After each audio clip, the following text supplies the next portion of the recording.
श्री भगवान। हे कौंते, यह इस वक्त जैसे तुम नपुंसकता को प्राप्त हो रहे हो वह इस रणभूमि में उचित नहीं है। जैसे पंडितों की तरह तुम बात कर रहे हो वह ज्ञान इस वक्त उचित नहीं है। जिस प्रकार तुम पंडितों की भांति बात कर रहे हो वे पंडित जन वे ज्ञानी भी किसी के भी मरने का शोक नहीं करते, किसी से भी बिछड़ने का शोक नहीं करते। तो हे बात तुम किसका शोक कर रहे हो? हे बंशीधर, विचारने बात है। दुरात्मा क्रोधन के साथ आए हुए हमारे स्वजन, अगर मैं इनका वध करता हूं तो हमारे धर्म की बड़ी हानि होगी। इसको मानने से अच्छा यह है कि मैं नाना प्रकार के प्रदेशों में भिक्षा मांगकर भोजन ग्रहण करूं, क्योंकि इनको मारकर कमाए हुए धन से अगर मैं भोग कर रहा हूं तो गोविंद पूर्ण रूपेण हमारे धर्म का नाश हुआ। दुरात्मा दुर्योधन को धर्म का हम धर्म की हर एक गति को जानने वाले हैं, फिर भी अगर हाथों में शस्त्र लेकर अपने ही स्वजनों का अगर हम वध करते हैं तो हम स्वयं ही पाप को प्राप्त हो जाएंगे। हे केशव, मैं आपको अपना बंधु, अपना सखा नहीं, मैं आपको अपना गुरु मान करके, अपने आप को अपना शिष्य मान करके आपकी शरण में आ रहा हूं। आप बताइए, जो उचित हो वो हमसे कहिए। क्या धर्म है, क्या अधर्म है, इसके बारे में आप पूर्ण रूपेण जानने वाले हैं, धर्म के सूक्ष्म तत्व को जानने वाले हैं। आपको अपना गुरु मानकर, खुद को आपका शिष्य मानकर मैं आपसे पूछता हूं कि किस प्रकार से हम इनसे युद्ध करें, क्या धर्म है, क्या अधर्म है, कृपया हमें बताएं। मैं आपकी शरण में हूँ। त्राहिमाम पाहिमाम पाहिमाम पाहिमाम। शोक के लोग नहीं है लोग जिनके लिए तो शोक मनाए।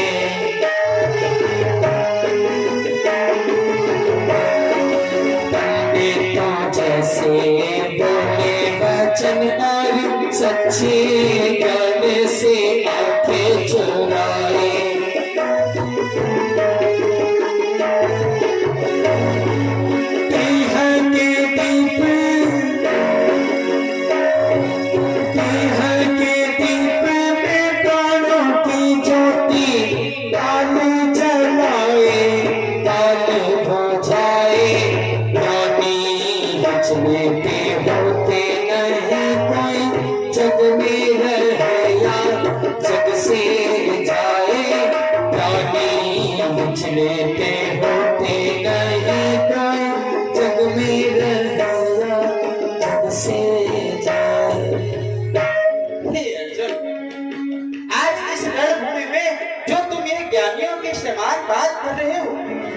पंडितों के समान बात कर रहे हो, वे बातें तो यहाँ पर उचित ही नहीं है। और ठीक है, यदि तुम पंडितों की भांति बात कर रहे हो तो ये बात, पंडित जन तो किसी के आने जाने का शोक करते ही नहीं। ये बात, जिन पंडितों की बात तुम बात कर रहे हो वह पंडित तो सदैव ही अपने में मगन रहते हैं। जिन ज्ञानियों की बात तुम बात कर रहे हो वे ज्ञानी तो किसी के जन्म पे या किसी की मृत्यु पे शोक करते नहीं। और फिर तुम जिनके लिए शोक कर रहे हो क्या वह शोक करने के लायक नहीं है? तुम तुम जिनके लिए इतना सोच विचार कर रहे हो, क्या वह सोचने के लायक नहीं है? इसलिए पार्थ, ऐसी नपुंसकता को छोड़ो और युद्ध के लिए तत्पर। क्योंकि पार्थ, युद्ध में केवल और केवल शरीर मरते हैं, आत्माएं नहीं मरती। आत्माएं तो सदैव जीवित ही रहती हैं। ये बात जिनके मरने का तुम शोक कर रहे हो, क्या तुम्हें लगता है युद्ध में उनकी मृत्यु होगी?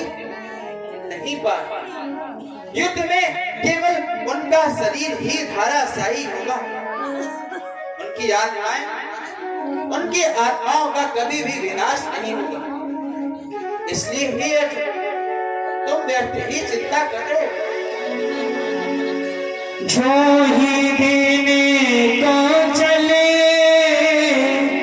प्रभु अर्जुन को ज्ञान, कुरुक्षेत्र पे हो गया केंद्रित सबका ध्यान।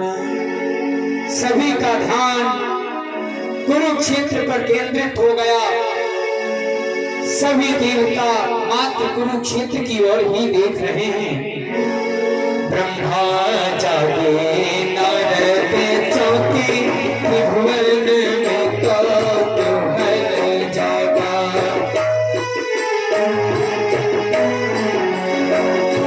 चारों दिशाएं सजते हुए धरती पर ध्यान सबका लगा।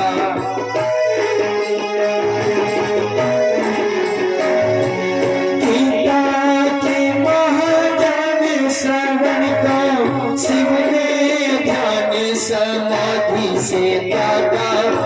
एक अर्जुन के निमित्त मिलेगा क्या नाम सब गोविंद माता। एक अर्जुन के निमित्त मिलेगा क्या नाम सब गोविंद माता।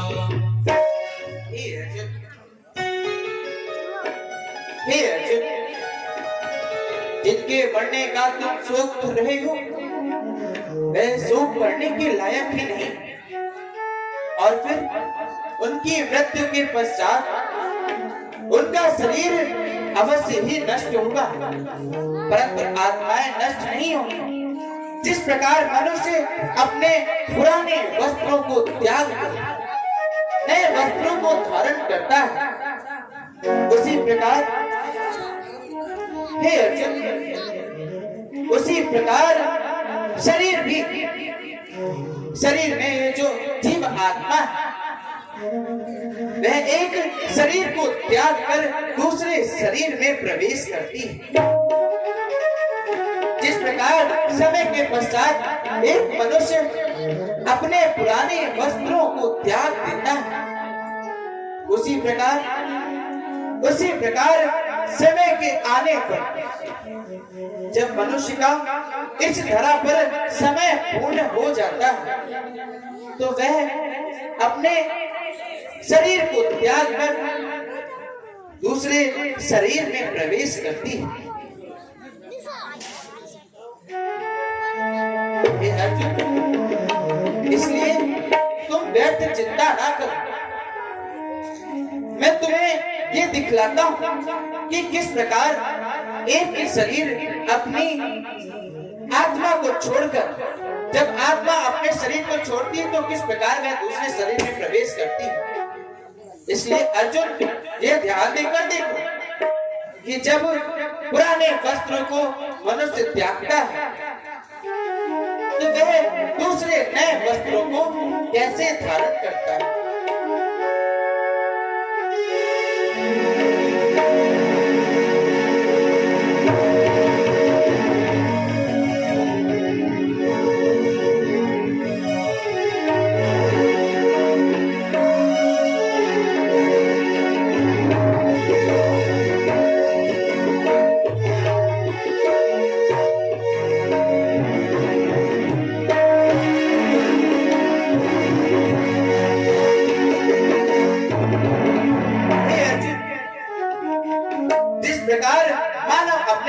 वस्त्र को त्याग कर नए वस्त्र पहनता है, उसी प्रकार जीव आत्मा अपनी पुरानी देह को छोड़कर बस नया शरीर ग्रहण करती है।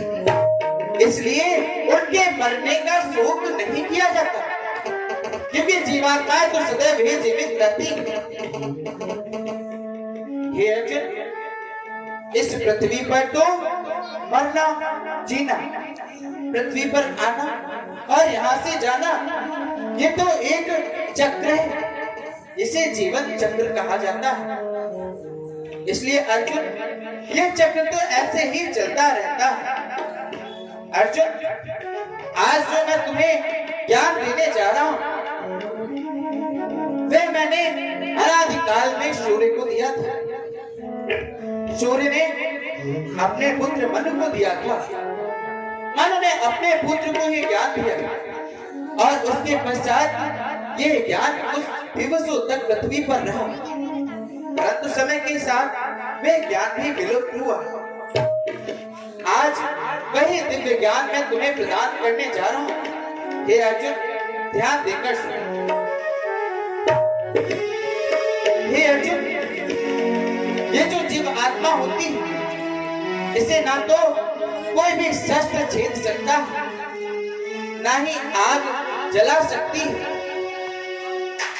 ना ही जल भिगो सकता है और ना ही वायु सुखा सकती है।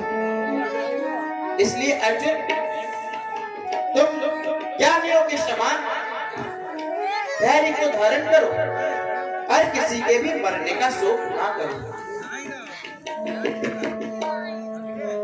हे गोविंद, अगर आप कह रहे हैं संसार में ज्ञान ही सर्वोत्तम है, ज्ञान योग ही सर्वोपरि है, तो हे नारायण, आप हमें इस जघन्य कर्म युग में क्यों डरा रहे हैं? आपकी विस्मयपूर्ण बातों को सुन करके मैं अचंभित हो रहा हूँ। मैं नहीं समझ पा रहा हूँ कि ज्ञान श्रेष्ठ है कि कर्म श्रेष्ठ है। हे जनार्दन, कृपा करके बताइए, ज्ञान और कर्म योग में कौन सा योग श्रेष्ठ है? ही कौनते कर्म की भी अपनी प्रधानता है। सन्यासी जन भी कर्म करते हैं। यदि तुम यह सोच रहे हो कि सब कुछ त्याग कर तुम सन्यासी हो जाओगे, अपने राज्य को छोड़कर, राज्य की लालसा को छोड़कर तुम सन्यासी भी यदि होना चाहते हो, तो तुम्हें क्या लगता है सन्यासी कर्म नहीं करते? ये बात, सन्यासी भी कर्म करते हैं। सन्यासियों का भी अपना कर्म होता है, रहता है उठना, नित्य कर्म करना, ईश्वर का कीर्तन भजन करना, भिक्षा मांगना, यह भी सन्यासियों का कर्म ही होता है। इस पृथ्वी पर जो भी है वो कर्म के बंधनों से बंधा हुआ है। ये बात, पृथ्वी पर आने के पश्चात भी तो मैं भी कर्मों से अछूता नहीं रहता हूँ। हालांकि मुझे कोई कर्म नहीं बांध सकता, मैं कर्मों के बंधन से परे हूँ, परंतु मानव जाति में सद बुद्धि बनी रहे, वे सद्मार्ग पर चले रहे, इसलिए मैं भी कर्म करता हूँ। इसलिए कहते हैं कर्म करना भी उचित होता है, क्योंकि जब सन्यासी जन वह होते हैं, जब समस्त प्राणी रातों को अपनी गहरी निद्रा में खो जाते हैं, तब सन्यासी जन ईश्वर की भक्ति करते हैं, ईश्वर का ध्यान करते हैं, वह भी उनका कर्म होता है। जब समस्त प्राणी दिन में अपने कार्यों में रत रहता है, तब भी वह ईश्वर की भक्ति में रत रहते हैं, यही उनका कर्म होता है। कर्मों से तो कोई भी अछूता नहीं रहा। एक छोटी सी चींटी भी अपना जीवन व्यापक करने के लिए भी कर्म करती रहती है। जिस प्रकार एक विशाल काय हाथी अपने जीवन का व्यापक करने के लिए नाना प्रकार की क्रियाएं करता है, उसी प्रकार एक छोटी सी चींटी भी अपने जीवन के यापन के लिए कर्मों को ही प्रधानता देती है। ये कौन दी है? इस संसार में कर्मों से दूर कोई भी नहीं भाग सकता, क्योंकि मेरी माया के प्रभाव से समस्त पृथ्वी, समस्त प्रकृति कर्मों के बंधन में बंधी हुई है। ये बात एक छोटी सी लता भी कर्म करके ही एक बड़ा सा पेड़ बनती है। वे एक छोटे से बीज में पृथ्वी में समाती है, उसके पश्चात वे छोटे से कली में फलती है। धीरे धीरे वह भी अपने कर्म करती है। उसका कर्म भी सूर्य से प्रकाश लेना है और पृथ्वी से जल लेना है। पृथ्वी से जल लेने के पश्चात और सूर्य से प्रकाश लेने के पश्चात ही वह अपने कर्मों से ही बड़ा एक पेड़ बन सकती है। इसलिए कर्मों से कोई भी अछूता नहीं रहता। मैं भी जब जब पृथ्वी पर अवतार लेता हूँ, कर्मों के बंधन में बंधता हूँ, क्योंकि मैं ही कर्मों से पीछे हटा तो समस्त मानव जाति को मैं क्या संदेश दूंगा। इसलिए पाठ, जब कर्मों से मैं भी नहीं हट सकता, कर्मों से मैं भी नहीं भाग सकता, तो तुम कैसे भाग सकते हो? और आज इस रणभूमि में तुम्हारा सर्वप्रथम कर्म ये युद्ध ही है।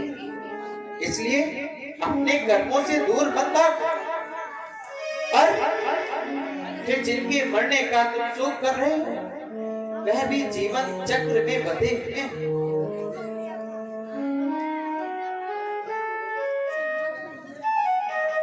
हे गोविंद, आपने कर्म का विस्तृत हमें ज्ञान दिया। हे परतप, मेरा जो ये मन है ये बड़ा ही चंचल है। ये नाना प्रकार की क्रियाओं को करता ही रहता है, एक स्थान पर रुकने वाला नहीं। इस मन को किस भांति कर्म के बंधन में बांधा जाए, क्या करने योग्य है, इस मन को स्थूल रूप से करवाया जाए, आप इसका हमें विस्तृत ज्ञान दीजिए, क्योंकि ये मन बड़ा ही चलायमान है। ही कौनते कर्म करने के लिए सर्वप्रधान होता है इंद्रियों को वश में करना। जब प्राणी अपनी इंद्रियों को वश में कर लेता है, जिस प्रकार एक कछुआ संकट आने पर अपने आप को अपने कवच में समेट लेता है, उसी प्रकार जब मानव अपने समस्त इंद्रिय विषयों को अपने अंदर समेट ले, अपने चंचल मन को अपने अंदर कर ले, तब उसके कर्म प्रधान होते हैं। एक कौनते इंद्रियों को वश में करना भी सबके बस की बात नहीं होती। कुछ प्राणी ऐसे होते हैं जो इंद्रियों को वश में करने का केवल ढोंग करते हैं। एक कौनते इंद्रियों को वश में करना है तो उनके लिए सर्वप्रथम योग करना होता है। योग के द्वारा ही इंद्रियां वश में की जा सकती हैं। जिस प्रकार हम योग करते हैं, उन्हीं योग से हम अपने इंद्रियों को वश में कर सकते हैं।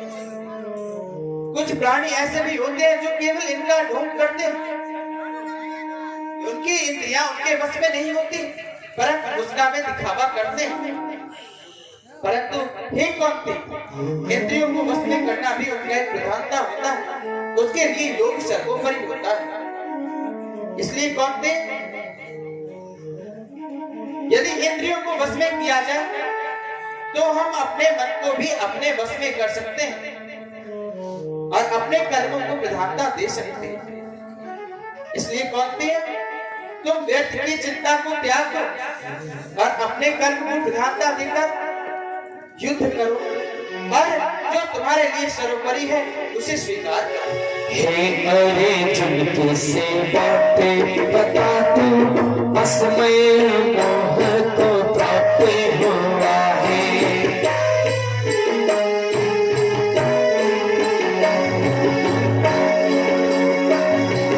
वीरोचित है नागायोचित जो सो के तेरी मन व्याप्त हुआ है।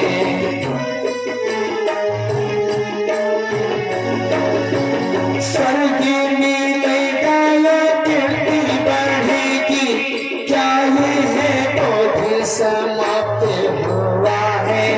धर्म के युद्ध को शस्त्र उठा के महासंग्राम जो आज हुआ है। युद्ध के क्षेत्र में शस्त्र उठा ले महासंग्राम तेरा मग जो है। इसलिए हे पार्थ, समस्त मोह को त्याग दो। ये जो असमय तुम्हारे मन में मोह उत्पन्न हो रहा है उसका त्याग करो और अपने कर्मों को प्रधानता दो, क्योंकि जो कार्य अभी तुम कर रहे हो इससे स्वर्गलोक की प्राप्ति नहीं होती है। और वीरों की जब कभी वीरों की सभा लगेगी तो उसमें केवल तुम्हारी हंसी ही होगी, क्योंकि जो कायरतापूर्ण कार्य तुम इस वक्त कर रहे हो वह तुम्हें केवल हंसी के पात्र ही बनाएगा। इसलिए पार्थ, तुम इस मोह को त्याग दो और अपने कर्म को प्रधानता दो। हे हम आपसे जानना चाहते हैं कि नाना प्रकार के धर्मों में बंध करके नाना प्रकार की उपासनाओं को करके नाना प्रकार के देवताओं के पूजा आराधना करके मनुष्य को कौन सी गति प्राप्त होती है और संसार में पूजने योग्य कौन है, ब्रह्म का अक्षर कौन है, आप कृपया हमें अवगत करा। ठीक बात है। संसार में 3 प्रकार के गुण प्राप्त हैं, सतोगुण, रजोगुण और तमोगुण। ठीक बात है। समस्त पृथ्वी पर जो भी मानव जिस देवता में मन लगाता है, जिसकी पूजा आराधना करता है, मैं उसके मन में उन्हीं की श्रद्धा भर देता हूँ। एक कौनते जिस प्रकार सतोगुण में लगा हुआ व्यक्ति ईश्वर की आराधना करता है, मैं उसका मन देवताओं और ईश्वरों में ही लगाता हूँ। रजोगुण में व्याप्त व्यक्ति जिस प्रकार यक्षों और गंधर्वों की पूजा करता है, मैं उनका मन, उनकी भक्ति, उनकी श्रद्धा उन्हीं की ओर अग्रसर करता हूँ। तमोगुण से प्राप्त व्यक्ति सदैव ही भूत प्रेतों और पिशाचों की पूजा करता है, मैं उनका मन उनकी ओर अग्रसर करता हूँ। हे अर्जुन, जो भी मानव सतोगुण, रजोगुण, तमोगुण में प्राप्त होकर जिस भी देवता, गंधर्व, यक्ष या पिशाचों की पूजा करता है, मैं उनका मन उन्हीं की ओर प्राप्त हो पाता हूँ। हे अर्जुन, जैसा कि तुम्हें ज्ञात है कि ये समस्त हमारे ही रूप है, जो भी जिसकी पूजा करता है वह पूजा हम तक ही आती है, परंतु जिसके मन में जैसा ही व्यवहार होता है, जैसे ही सोच होती है, अंत में उसका परिणाम ही वैसा ही होता है। सतोगुण से प्राप्त व्यक्ति अंतिम व्यक्ति में जब वह अपनी अंतिम सांसें लेता है और ईश्वर की आराधना करता है, वह ईश्वर को ही प्राप्त होता है। रजोगुण से प्राप्त व्यक्ति अंतिम समय में भी उसके मन में केवल धन की ही लालसा रहती है। अंतिम समय में भी वे केवल अपने यश और कीर्ति को ही सोचता है। मरने के पश्चात ही वह उसी में ही भटक कर रह जाता है। तमोगुण से प्राप्त व्यक्ति जो समस्त जीवन भूत पिशाचों की ही पूजा करता है, मरने के पश्चात वह भी भूत पिशाच ही बनता है। हे अर्जुन, मैं तुम्हें एक बात बताता हूँ, वह ध्यान देकर जब मानव की मृत्यु आती है, अंतिम समय में वह जब अपनी सांसें लेता है तो उसकी बुद्धि तीन ओर भटकती है। हमारी माया अंतिम समय में उसे अपने वश में करती है, उसको मोह में फंसाती है, क्योंकि मनुष्य की परीक्षा का समय भी यही होता है। उसने जिस प्रकार से अपना जीवन यापन किया है, उसकी परीक्षा का समय भी यही होता है। मरने के पश्चात जीव यदि माया में पड़ रहा है तो उसे केवल धन ही धन दिखाई देता है। और अर्जुन, मरते व्यक्ति जिस बात को सोचता है, जिस बात को ध्यान में रखता है, मरने के पश्चात उसी योनि को ही प्राप्त होता है। जो भी व्यक्ति माया के बारे में सोचता है, वह माया में ही भटक के रह जाता है। जिस प्रकार एक व्यक्ति जब मरता है, वह अपने ख्यालों में एक स्त्री को सोचता है, वह अपने देह को छोड़ता है और माया की ओर, यानी कि उस स्त्री रूपी माया की ओर जब जाता है, वह उस माया में जाकर भटक जाता है। यदि वह मोह की ओर जाता है, धन रूपी मोह की ओर जाता है, तो वह धन रूपी मोह में भी अटक के रह जाता है। और यदि मरते वक्त वह मेरा स्मरण करता है, तो हे अर्जुन, मैं उसे स्वीकार करता हूं। मरने के पश्चात जो व्यक्ति भी मुझ में ध्यान लगाता है, हे अर्जुन, मैं स्वयं उसे लेने जाता हूं। इसलिए अर्जुन, ये रजोगुण, तमोगुण, सत्वगुण की जो तीनों ये गुण हैं, ये मनुष्य के लिए सर्वोपरि होते हैं और इनका आचरण भी उन्हीं पर होता है। जिस प्रकार के वे आचरण करते हैं, उसी प्रकार के बंधन में वो बंधते चले जाते हैं। हे अर्जुन, परंतु अंत में जो ये तीनों गुणों को त्याग कर सिर्फ और सिर्फ मेरी शरण में आता है, जो समस्त धर्मों को त्याग देता है, मेरी शरण में आता है, जो समस्त मोह माया को त्याग देता है, मेरी शरण में आता है, मैं उसको अपने में समाहित कर लेता हूँ। जो समस्त अवगुणों को त्याग देता है, जिसने समस्त जीवन अवगुण ही किए हो, समस्त जीवन पाप ही किए हो, अनाचार और अत्याचार ही किया हो, किंतु अंत समय में अगर मेरा स्मरण करता है, तो मैं उसके समस्त अवगुणों को भूल जाता हूँ, समस्त पापों को क्षमा कर देता हूँ